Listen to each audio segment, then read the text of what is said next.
Okay, so this is exciting. I normally do talks about developer portals and API documentation, but this is something really, really close to my heart that I've been thinking about forever. And it's a new story. I'm still trying to figure out how to tell it. So there's going to be a bunch of concepts. I've already cut it down. I hope it's going to be grokkable at this point. But I think it's hugely important, and I want to share it, and I think you're the right audience. So on that said, I bring you the purpose, from purpose to value and back again, a story about communities as living systems. Okay. So a little bit about my background. I'm Christophe van Tomme. I'm a CEO, co-founder of a consultancy. We're 47 people now. We specialize in developer portals. If you don't know what it is, it's a documentation site for APIs. So it's like we work with large companies doing documentation sites to help them build developer communities, basically, both internally and externally. Enough about us. I want to talk about purpose. A couple of years ago, before we started doing developer portals, we're now, our consultancy is about 14 years old in the Drupal community. So always I was looking for something where we can be different. So I didn't want to just be another consultancy. I knew from the very beginning that that was not a really good way to be, because if you're not different, you're not going to be competitive, and you're just going to be competing on price. I didn't want to be in that place. So we've been trying a bunch of different projects and products and trying to do that in the open source world. Like one of our attempts was WalkHub a couple of 5-6 years ago.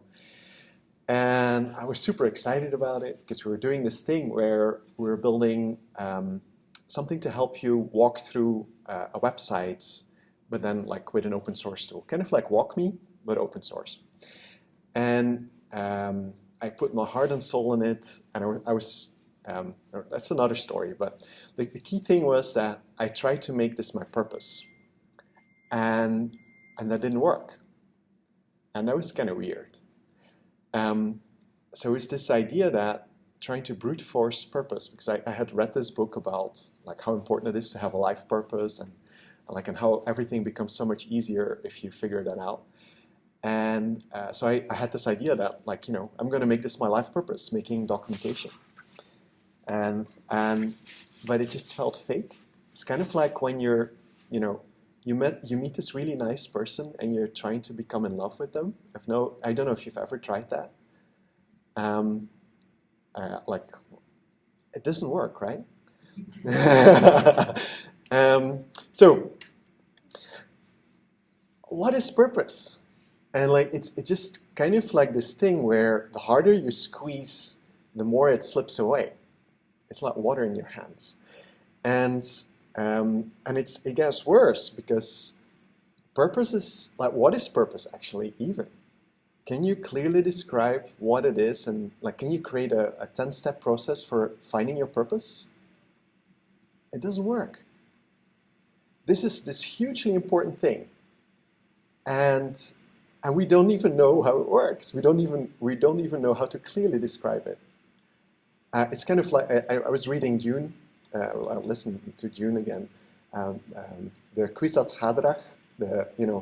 If you're into the Dune universe, it was interesting reading it again with 2019 perspective. There's a whole bunch of gender stuff that's kind of weird. In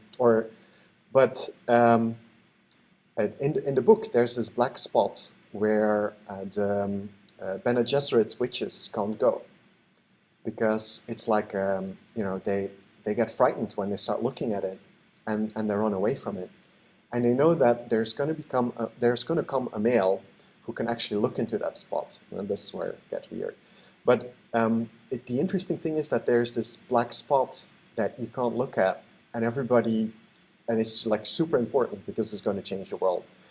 And so it feels a little bit like we have this giant black spot in our understanding of the world, and purpose is, and part of that is and purpose is like right center of that. But if you think about it, there's a bunch of other ones, like love is there, wants, needs, ambitions, values, desires, intentions, like all these really, really important things in our lives. It's really hard to describe what they are. And to, like, you can't look, you know, you can look from the side and see them somewhat, but if you look straight at them, they're kind of like, they go away. You can't grasp them. Weird. So what is purpose? And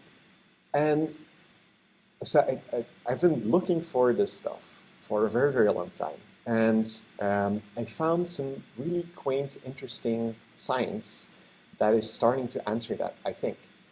And like, to explain a little bit, like, think about the purpose of a bumblebee. What is the purpose of a bumblebee? A bumblebee has purpose. It's a living system. It's trying to stay alive. It's trying to do its thing. You could look at it also from the perspective of the ecosystem that it participates in, but it has its own purpose. But a hammer doesn't. A hammer's purpose is related to the people that use the hammer. A hammer itself is an inanimate object, and all the purpose we ascribe to it is always related to somebody else, somebody probably. So I think that the secret of all of this is that purpose is related to selves. And selves are living selves. They're units, and they can be different units. It can be, even a bacteria has a purpose. Plants, animals, people, of course, they have a purpose in that they're trying to continue themselves and keep on being. And so buckle up, because here comes a little crash course in self-living systems thinking. And this comes from a book. I read this book, or I tried to read this book, by Professor Deacon. And like, I spent like a whole summer. I'll share the titles of the books later. Oh, by the way, most of the pictures here, I spent so much time preparing the slides and the story that I didn't have time to find like proper Creative Commons pictures. So disregard the pictures. They're just the first one that fits on Google. So we'll get them replaced later. So buckle up. Terence Deacon, he wrote his book that I knew it held something really, really important. So I spent like a whole summer trying to decipher it, and I couldn't, like, it just didn't work. It was just lots of weird words that I didn't know, very complex concepts, and it just took forever to try to understand it. I knew that it was like in the spot. I knew it was in the dark spot, in the blind spot, but I couldn't fully grasp it. So I found this other book, and I'll have the quote later, by one of his co-workers, called Neither Ghost Nor Machine. And it explains how you can get to a living system starting from a very, very basic chemical structure. Just a structure that is an it's too much. I'll skip that. If you're interested in this, go and read the book. It's really, really good. It explains a lot of the stuff. But the key thing is that they talk about 3 key processes that living systems do. They do self-repair, they do self-replication, and they do self-protection. Right? So if you start looking around you, you'll see that all living systems do this. But it gets kind of weird, because if you start looking at bigger systems, some of them also do it. And some of them don't do it, but they have entities inside of them that are doing it for them. Communities are one of them. So a little bit more in a moment. So a community can become a self, but not. I'm not sure yet. I'm still figuring this out. But I think a community can become a self if it can start doing its self-work, those 3 processes that I mentioned just a minute ago, on its own, in a distributed way. So if you have a community where there's one corporate employee who's tasked with building a community, I don't think it's a living self. It can have some of the characteristics, but it's more like in systems thinking, they call it a pumped equilibrium system, where you have to keep pumping energy in to keep it going. And I don't think those are really the best kind of communities we can build. I think the best kind of communities are self-organizing and are much more resilient than the communities where you have to just keep pumping money in. So, now, how do selves do this kind of stuff? This is really, really interesting. We have this way of looking at the world where we're trying to exactly tell the world what to do. Like, we do this in programming, but we do it everywhere. We do it in procedures, we do it in business, where we're trying to make a predictable process that's always going to do the exact same thing over and over and over again. That doesn't work. That's not how living systems work. Living systems, they constrain, but they leave spontaneity in the process. They allow whatever is happening to happen. They just say like, okay, you can do whatever you want, but just don't do these things here. Like, you know, you're fine, just keep doing, but don't go there. Okay. Now the key, this is in its own, like, this was a massive, enlightenment for me, is the difference between complicated and complex systems. Complicated systems are like watches or machines, and complex systems are like living ecosystems and living beings. So complicated systems, they're built for efficiency, and they're like really, really good as long as you don't change the starting conditions. The moment you change the environment, it just goes to hell and stops doing what it's supposed to do. Complex systems, they're like, oh, that's interesting. Let's figure out how to deal with this. And complex systems, they're incredibly adaptive, and they can handle whatever, well, not whatever, but they can handle a lot of stuff that you throw at them. So they become a lot more resilient. Now, the interesting thing is that today, in our today's world, because the world has become so much more complex because of information technology and our interconnectedness, it's like complicated systems don't really work that well anymore. Like, we used to build companies like complicated systems where we had a manager who designed the organization, and then we had procedures, and you had to keep following procedures and so on. Putting people into a machine, there's a lot of bad stuff about this, but the worst is that it doesn't work anymore because the world has become so much more complex. That's my talk at OSCON. So come and look at it at the inner sourcing track. But the key thing is this difference between these two types of systems. So what are constraints? Because I was talking about living systems constraining the world to do their bidding. Constraints are non-deterministic, so they're not saying exactly what needs to happen, and they leave like open boundaries. It's like a resonance box of a music instrument. You know, if you ever, I don't know if you're doing music or if you've ever thought about how does a violin work. It doesn't say like you have to give these frequencies. It's not like a computer. It has a box that bounds the frequencies that can fit in there, and then it just lets it open. And constraints work like that. So living systems built themselves and the world around them this way. And if you take a bunch of constraints together, then you can build an affordance. And it's like kind of like what we call in software, we call them platforms, or like API platforms are like that also, or the good ones at least, is that they become affordances that allow others to then do other stuff with it. Like in living systems, the oxygen system, the oxygen breathing system is one of these. Photosynthesis is one of these. They're like a set of constraints that's stuck together to do really, really complicated stuff that suddenly allow a bunch of other things to happen. So this is like one of the cool things you can do with constraints. Another cool thing that we do with constraints is setting boundaries.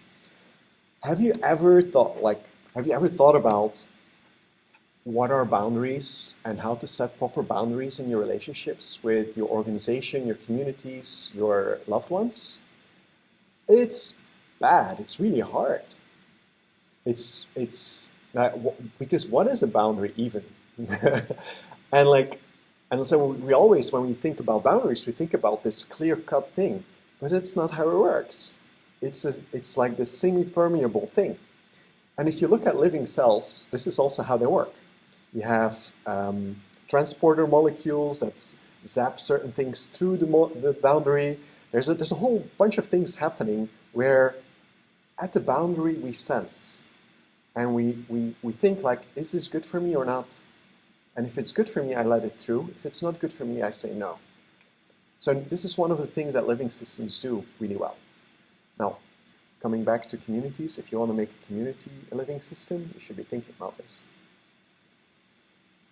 So another thing that living systems do is that they take a bunch of these constraints and they stick them together to but this is how we live, right? We have a bunch of constraints that are specialized that allow us to derive energy from our environment. This is packing a lot of stuff, but basically we all need to be somewhat unique to be able to survive in our world. We call this identity. The process of finding your own identity and of creating an identity is about finding your spot where you can be without having to do head-on-head competition with others. Living systems don't compete. They do. But the main way that they live is not through struggle. This whole thing about Darwinism, that it's all about survival of the survival of the fittest. Yes, but no, actually not. It's not about survival of the fittest alone. It's about survival of the enough fit system.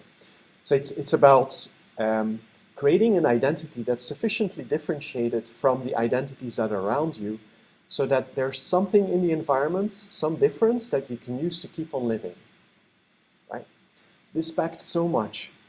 I run a business. I'm in survival of the fittest for myself, for my family, for my business, for my community, for all these things. I'm trying to figure out how can I be different enough so that I don't have to compete. I don't like competition. I don't know about you, but I really don't like competition.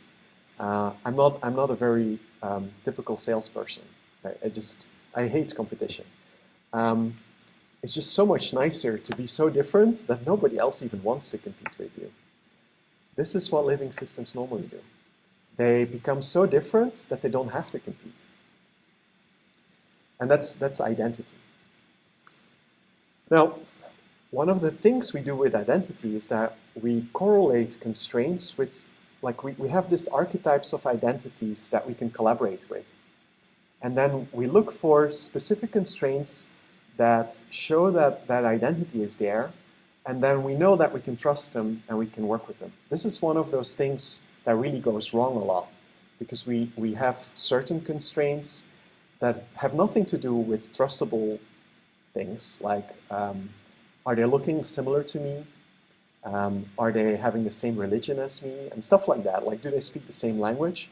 That doesn't mean anything about trust, but still we're correlating them. And we do this naturally because we've been doing this from when we were singular cells. Like, we've been doing this. Biology does this. It's so much ingrained in us. Anyway. So identity and trust, they enable collaboration, but it is really value that drives all of this. Now, we are most familiar with value because of currency. We see value, when we talk about value, we almost always talk about currency. But there's a catch here, because currency is, and in business and in economics, the value that we talk about there is not just purpose, it's not just meaningfulness, it's also scarcity. And yeah, there's some component of scarcity that's important in collaborating with others, but having that as like a really important thing creates things like this thing, like diamonds. They're pretty, but really, are they worth the same amount of money that you could, like, I don't know, how many people keep them alive with, give them a house, and so on and so on. Is it really worth that much? I don't think so. But still, because of scarcity, we have this skewed world. There's a lot more to unpack here, way more than I can do in 20 minutes. I have a whole theory about this stuff. But one of the things that we've done with value that is, like in economical terms, is that it enabled us to do transactional relationships. Transactional relationships are great because they create freedom. They're not so great because they also create enslavement to money and I don't want to go the whole anti-capitalist thing, but and I'm not an anti-capitalist. But there's some really interesting stuff here. But the problem is that if you push this too far, if you keep thinking about value as scarcity and purpose together, and you don't disentangle them from each other, then it also dissolves our bonds with each other. And I think this is what's happening today in our society, is that we're losing our connections with others because, you work for me, I pay you, we're good, we had a transaction, you go away, we're fine, or I fire you, we're fine, because, it's a transaction. I don't believe in that. I think that there's a lot more than just this transactional way of dealing with people. But it's money that enables this, because we have this bundling of purpose and scarcity. Anyway, but that was like the way we normally think about value. But there's another type of value, as in values, and things like our values, which are normally traditionally more claimed by the right. But I think values are really important things. And values, you could see them as social constraints that are shared by a community to create an identity for itself. Okay? Yeah. I don't know if you're still following. It's going deep down the rabbit hole. But there's also, and similar to having this value, like with a capital V, that is about connection with something bigger and connection with a self that is larger than your individual self. There's also purpose that is connected to a larger self. And I think this is the key why it's so hard to find purpose. Because if purpose is just about you individually, if purpose is just about you individually, it's not really purpose. It doesn't really resonate. It feels empty. It's only when purpose is about connection with something larger, with community, with humanity, with all of life, with the universe, that we feel it as something that really gives us a good feeling, that we feel in resonance with ourselves and with something larger. Examples are activism, religion, community. Now, the problem with a lot of these is that often what happens is that you find resonance with something larger, but it's only good for the larger thing. It's only good for the religion. It's only good for your activist goal. It's only good for your community. And we destroy ourselves in pursuing this larger purpose. I think we need to watch out for those because I think the healthy purpose is fractal in nature, in that it's both. And I don't know if you know the word fractal. It's and I'm doing this bad thing again. Fractal is like a term from chaos theory, and there's some really fascinating mathematical figures that the closer you zoom, the more complexity you see. It's really, really interesting. And I think that real good purpose is fractal in nature, meaning that if you look at how your purpose connects to yourself, it applies.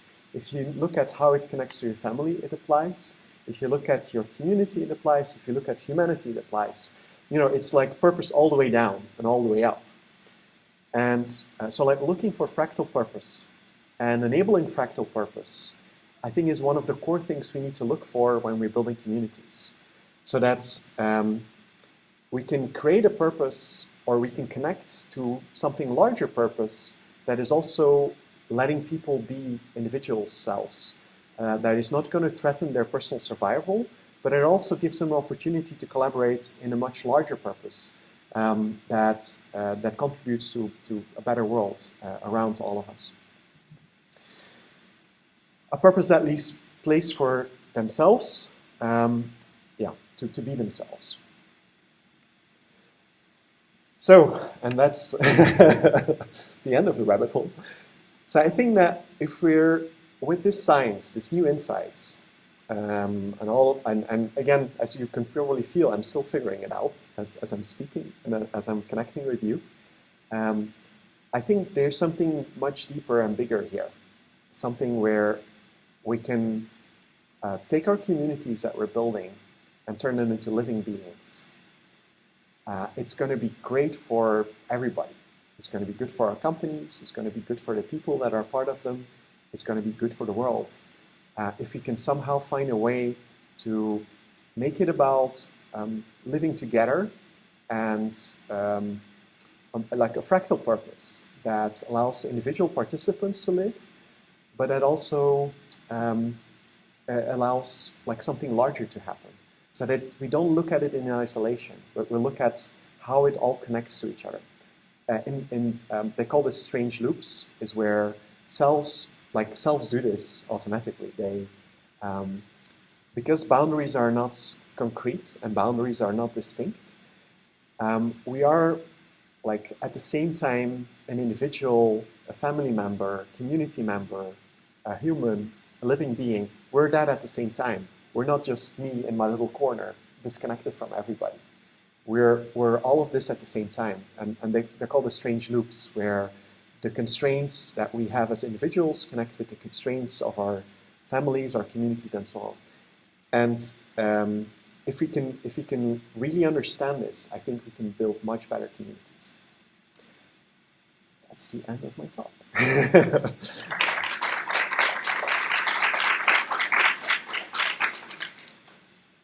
Questions?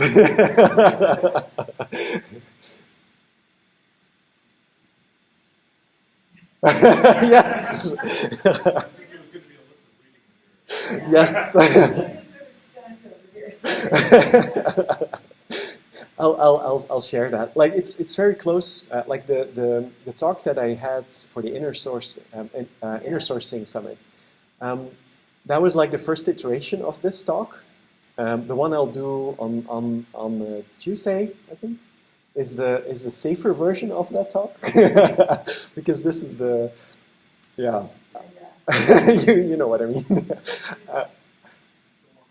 It would be like gibberish. So what's the best way to like an on-ramp? It's hard. It's really hard. I've been searching. So I'm a bioengineer by education. This is my background.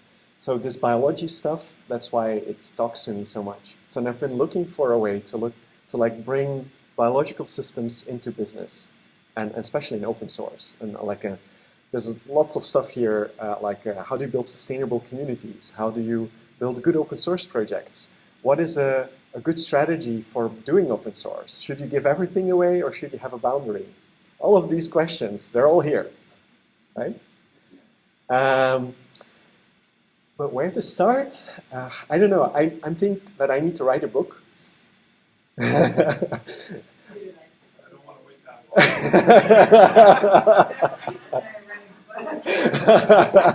long. So I think neither ghost nor machine starts from this whole constraint business, and that was for me the key that unlocked all of it. And that made it all like fit together. I will have a whole bunch of books that I'll recommend in my talk at OSCON. So your reading list is there. Yeah, you're not going, but I'll share it. I'll share it. Yeah. So yeah.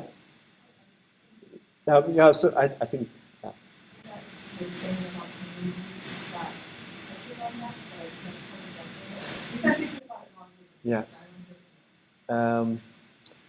So I'll first answer that, and then I'll go back to affordances, so it's easier to remember. So I don't know yet where the boundary is for community. I'm still trying to grasp it. In the Drupal, I don't know if you've been following what happened in Drupal. We've had a massive boundary problem where like really sad stuff happened around some individuals that had behavior that was not in accordance to our community guidelines, and it's a really big story. It burned out a whole bunch of people. It was really, really bad for us. But then, where do you put that boundary?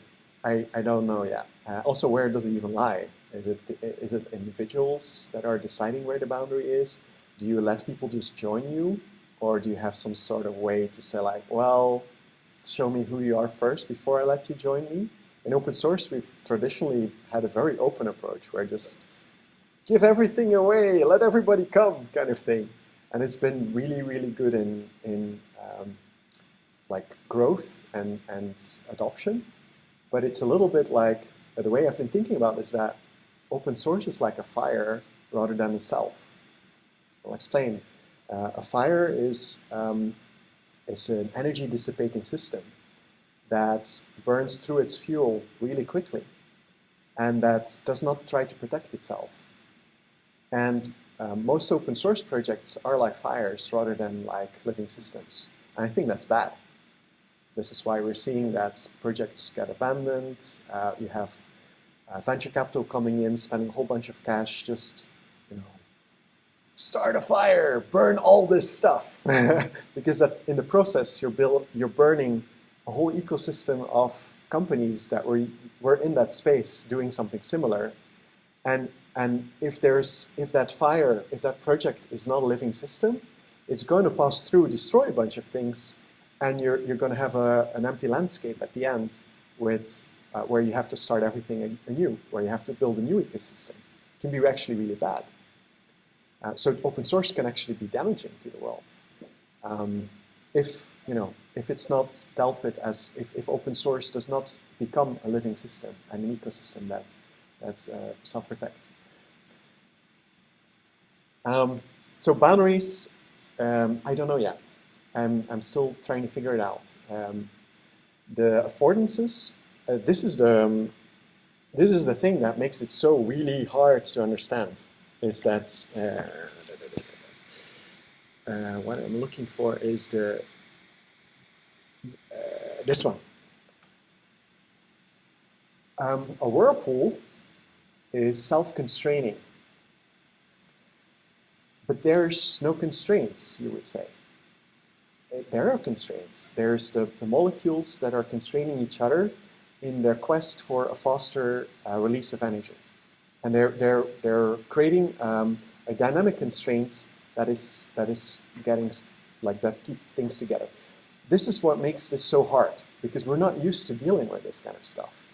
We're used to thinking in terms of hard lines and fixed processes that tell us exactly what to do. We're not used to thinking in boundaries, and it's kind of like a boundary, that are keeping us from going off the cliff and redirecting energy into a place where it's actually going to be able to do work for a living system.